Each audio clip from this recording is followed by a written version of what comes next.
ఈ shopping malls వారు కనీసానికి మహిళలకు మరుగుదొడ్లు మూతలు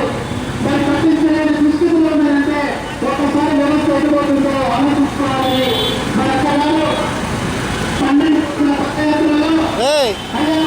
వేరే వాళ్ళు వస్తూ కార్యక్రమం చేస్తూ ఒక వ్యక్తి రైతాంగం చేస్తూ